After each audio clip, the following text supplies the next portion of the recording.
So I'm working on something that's extremely helpful to me. It's one of the biggest things I've done in a long time. And it's this thought of hitting like a backhand in tennis, hitting with the back of my hand. And that's the thought. Instead of this throwing motion where I'm using the right hand, it's this. Now I'll tell you why that's important. So I've been doing a lot of really good work with the lower body, the pivot and all this stuff, but then I spotted something. So even though all of this was looking really, really good, my follow through at P8 was awkward. I had this, and so I was getting stuck. It's that classic chicken wing. So I was chicken winging it, not as bad as Jordan Spieth, but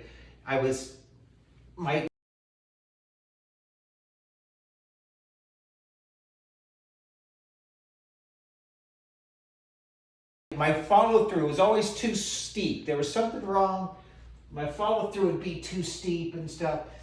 And I figured out what it was, is I wasn't letting my lead arm supinate to the palm goes up in the air. So I was chopping at it. So my wrist continued to face the camera and I chopped at it, okay? Instead of like this. Now Hogan and stuff and Tiger Woods, you can play that way. Fred Couples, a lot of people have this follow through just like me, and they're top players, but I just felt like it was hindering me. And it also prevents you from making a full turn. But what it really does is it promotes flipping.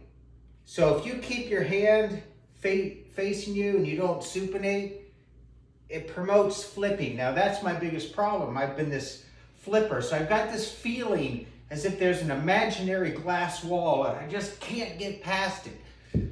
Well, a lot of that is if you release like this, you're not going to turn, okay? So what I've been doing is just do this pre-swing drill like you see. It's just swing with the left hand and start feeling as if you're controlling the club face with your left hand. Now, it's you don't swing down the line. You don't swing like this. You gotta pull it. So you gotta pull, okay?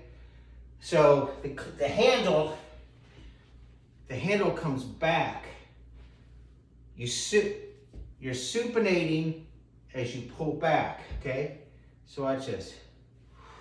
And then of course, what does that do? So when you do that, that's when you get that really cool hands way ahead of the ball thing. But it's not just the hands ahead of the ball, the hands are behind you. So you've got to pull back, okay? And so that's what I'm doing. And boy, the ball flight, you can feel a compression. I'm getting consistent ball compression and a lot more consistent ball striking. So that's all I care about. When you flip, you lose consistency. It's luck of the draw. You're always going to hit it thin, fat. There's a lot of fatness and thinness into that, and it sounds terrible. But when you're pulling like this, you're going to get much more consistent balls. And I can already hear the shots. These shots I'm doing are like, you can just hear it and feel it. So for me, someone who's had 40 years of flipping as a problem, feeling as if I'm hitting it with the left hand is a big deal.